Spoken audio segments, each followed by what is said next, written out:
mental hospital. The psychiatric hospital that everyone was talking about looked even worse than I had imagined. Broken windows, overgrown walls, and the feeling that the place itself was trying to warn me, don't go in. But it only motivated me. How often do you see something really scary? If you're scared, you don't have to go. I told my friends when they started to talk me out of it. But I didn't come here to get scared at the door.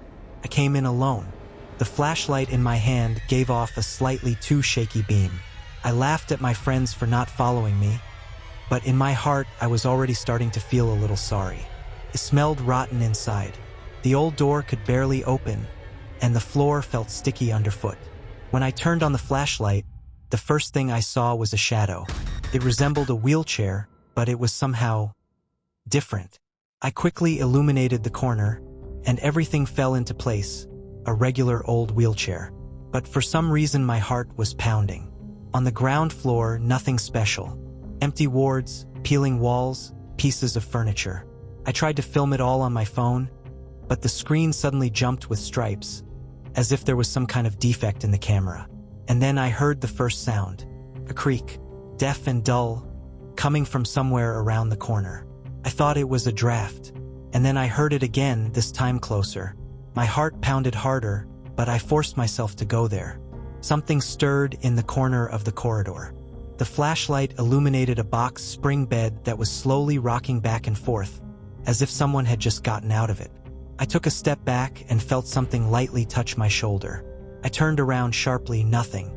Felt like the hospital itself was starting to chase me. I went up the stairs to the second floor. It was quiet there, even too quiet. The walls were covered with old drawings.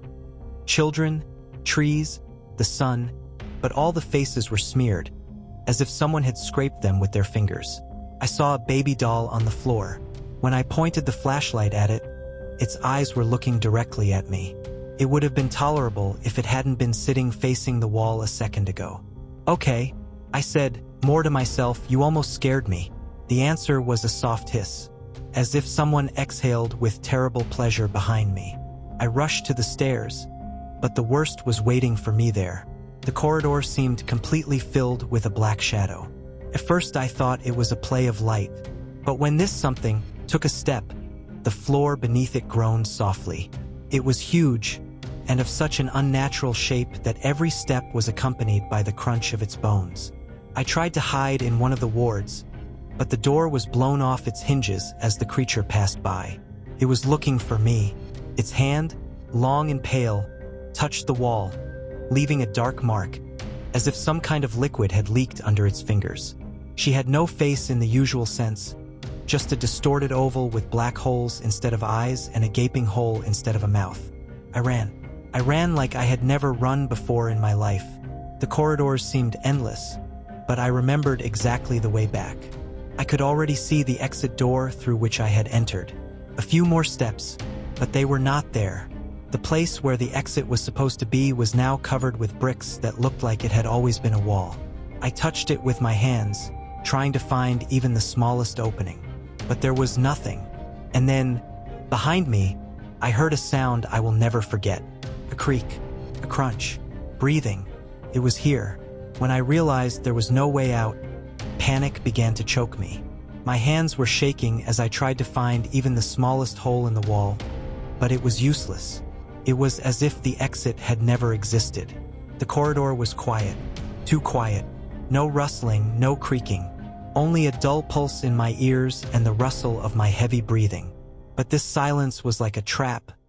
I felt that something was waiting for the moment when I would weaken. I turned and walked back into the corridor. With each step, the walls seemed to be closing in.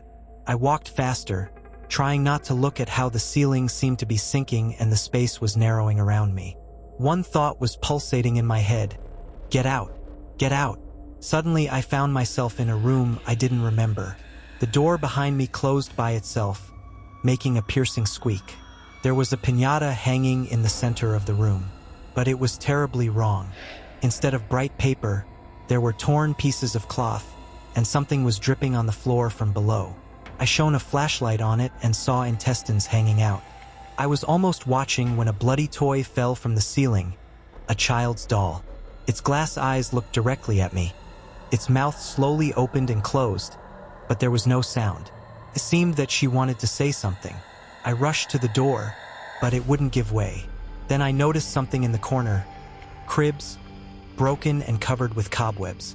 On one of them was a little dress covered with something dark that looked like blood. I ran out into the hallway, trying to get rid of this horror. The light from the flashlight flickered, but I noticed shadows moving on the walls, even though there was no one around. Voices began to whisper, "Why are you here? They're watching. You're next." I started running.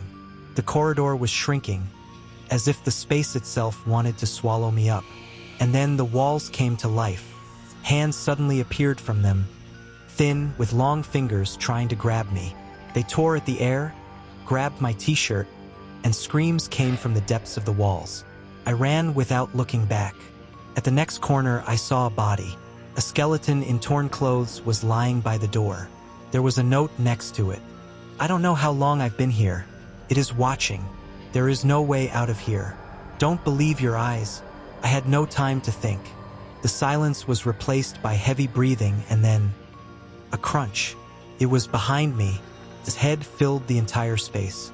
Large black cavities instead of eyes looked at me. It did not leave. It was crawling, fast and unnatural, using its long arms to scratch the floor, leaving bloody marks. I rushed to the ventilation shaft. The small hatch was the only place I could hide. I squeezed inside and started crawling, clutching the flashlight in my hand. The ventilation was narrow, but the hope of rescue pushed me forward. Behind me, I heard a loud creaking of metal. It was there. It was crawling behind me, faster, faster than I could move. This crunching sound was getting closer. Suddenly, I caught my pants on a screw. I jerked, trying to get free, but in vain. She was right there. Her shadow was already covering the light of the flashlight. I closed my eyes and screamed, and then I felt something pulling me. It seemed to me that I was submerged underwater. When I opened my eyes, I was standing in front of my friends. They looked calm, although they were surprised. "Well, Andrew, are you coming or what?" one of them asked. I did not understand anything. I looked around, and the psychiatric hospital looked as if I hadn't even entered it. "Are you okay?" my friend asked. I nodded, swallowing a large lump of saliva at the same time. "Let's go home," I said, and turned around and walked down the path. Later, when they walked me home, I noticed that their faces began to change. They were smiling, and they didn't say a word the whole way. Their smiles were getting wider and wider, unnatural, but I was too tired to realize anything. When I got to my room, I couldn't find the light switch. Then I turned on the flashlight on my phone, and I realized that I was still in the psychiatric hospital, in the same room with a piñata, lying on a spring bed, with a note in my hand and a pen. The note is an unfinished sentence. "I don't know how long I've been here. It is watching. There is no." Anoka State Asylum. In Anoka County, Minnesota, there's an old mental asylum that borders the high school. I'm talking right up next to it, sharing a fence and everything. My mom said that when she went to school there in the 1970s, she'd see patients walking around the grounds. Sometimes they'd come right up to the fence edge and watch while mom's tennis team practiced. I guess there are old graves in one of the courtyard corners, too, which makes sense as it's been a running hospital since 1898. It no longer serves as a mental hospital, but is now a recovery center for troubled teens and addicts. The underground tunnels are non-functioning and for all intents and purposes closed, but still patrolled. I can't imagine recovering from substance abuse or being in juvenile detention in a place with that history. With this kind of reputation, obviously it's been victim to a number of stupid teens vandalizing or sneaking onto the property to ghost hunt or whatever. Also, obviously, I have been one of them. In 2005, I was in high school and dating this guy, Max, who volunteered for the fire department. His dad was fire chief, so naturally he was involved. All the minor volunteers were given a rotation of duties, 1 month running the phones, 1 month maintenance and repairs, 1 month kitchen, etc. As they got older/more experienced, a few of those months would be spent doing patrols. Now, normally a minor volunteer wouldn't be asked to patrol at the asylum, But since Max's dad was chief, and Max had been volunteering for 3 years now, he had just graduated/recently turned 18. And they were understaffed because of a massive storm, knocked down trees, flooding, power outages. He had asked if Max could patrol the tunnels for a week to help out. This was our chance. I was in the middle of finals but was done with school for the year that Thursday, and thought a cool end-of-school year exploration of the building would be an epic summer starter.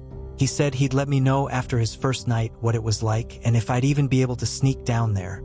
Tuesday morning I heard from him before I went to class saying that the tunnels were cool and creepy.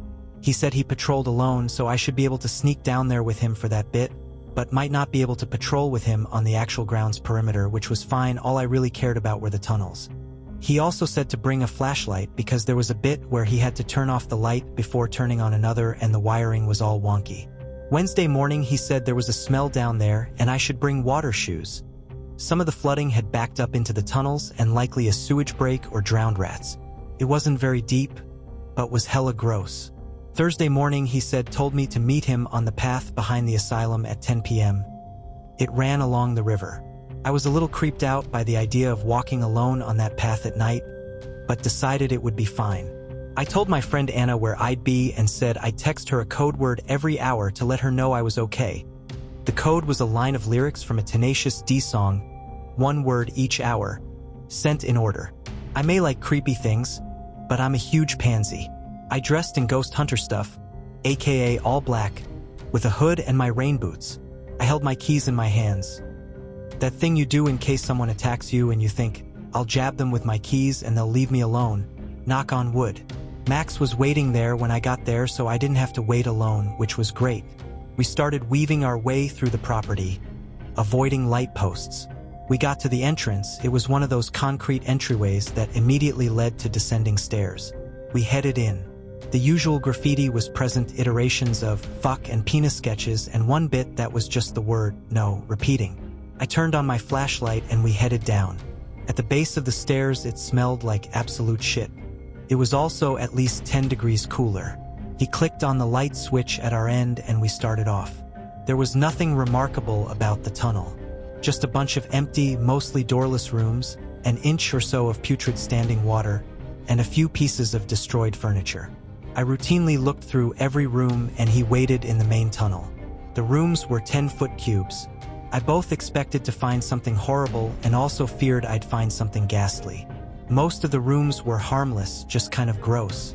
Honestly, I was slightly disappointed. It hadn't been the adrenaline rush I had hoped for. There were 4 rooms left at the other end that looked particularly beat up. He explained that they had been holding cells for patients that were having episodes and needed isolation. These were the only 4 with intact doors.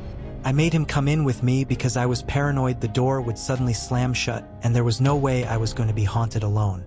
I started inspecting, nothing interesting in the first 2 rooms. In the third, I found some indents on the bottom corner of the back wall. After inspecting for a bit, I realized they were fingernail marks.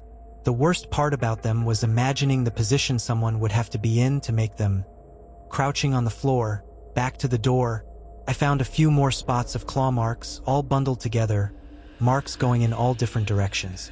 Most of them were clustered around the bottom of the room or corners, but there was one grouping of scratches about 9 foot up on a wall.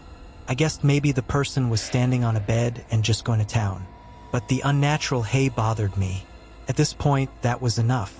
I really didn't need a lot of creepy stuff to fill my quota, so I was ready to leave. Max understood, but also thought I should check out the last room since I had looked in all the others. I wanted to leave, but my OCD and curiosity was like, you totally need to look in that last room, you have to complete the dungeon crawl. So I went in and made him stand right by me. We started going over all the walls, but found nothing. I kept going back to the back corner, since that's where I had found the first marks in the other room. I bent down to look at what I thought was another mark on the wall, and noticed there were marks on the floor. It was hard to see, since there was water all over, but by swishing my foot back and forth I could make it out. The word no repeating. Now I was done. I stood up and turned to Max and then stopped. We had been so focused on looking at the floor with the flashlight we didn't realize the light in the tunnel had gone out. I fucking all out screamed. Max grabbed the light from my hand and charged toward the opening. I followed in a panic.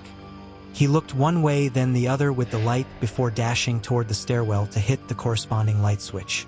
I waited in the hallway, pressed against the wall, eyes down. I didn't want to close them, even though I couldn't see anything anyway, but I didn't want to look around. I was afraid I'd see a shape in the clawmark room across from me. Moments later, Max had the tunnel light on and was grabbing my arm. Thank God he's an emergency responder and could just act on instinct. I was useless. We ran up the stairs and out the other side. I had another brief moment of panic when he took the flashlight and went back down to turn the light back off to complete his patrol. I thought for sure he would be pulled out of view by an invisible force or that some terrible creature would come crawling up the stairs after me. But none of that. Thing is, I'd never go back, but Max had one more night on patrol. Old Swanbin Mental Hospital. Me and my friends Alex, Jake, Josh, and Lenny were bored one day, so we Googled things to do in Perth with no money. We came across a few things most we weren't interested in until we randomly came across a YouTube video. It was a bunch of kids our age exploring the abandoned Swanbin Mental Hospital. It looked so fun and creepy. There was graffiti and looked to have plenty souvenirs to swipe.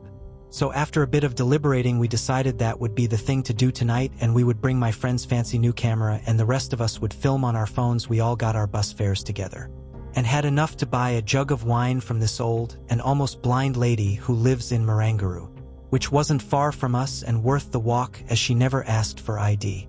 I brought a socket set and a pair of bolt cutters in case we ran into any locks. So we took a combination of bus and train there, all of us drunk as a skunk all the while. We finally got to our destination, but it was different too on the video now. It was all fenced up and locked like it was being renovated. Or something anyway. I literally removed part of the temp fence that was up, and as we got in we couldn't believe how big the place was. So many building and sheds. We eventually got into the main building. It was fully renovated on bottom floor. But after a lot negotiating with a metal prison-like gate we got though into the main. As we came into the main, all of us just became quiet. No one said anything. We were all thinking the same thing. Empathy for anyone who had to stay here. It was a house for the criminally insane and severely disabled. It would have been horrible staying here. After a while, we finished our wine jugs and our moods lightened. We started goofing around, jumping out and scaring each other. All the while Lenny was filming in heat vision and all of us in this weird effect on our phones that kind of looked like heat vision. Eventually we came to this hallway where there a tricycle, a very old tricycle, but it was in perfect condition. Like it looked brand new. So we did what any other group of drunk teens would do. We messed with, threw it against the, hit it with the crowbar, really destroyed it. We then ventured into the next group of rooms, messed around for a bit longer.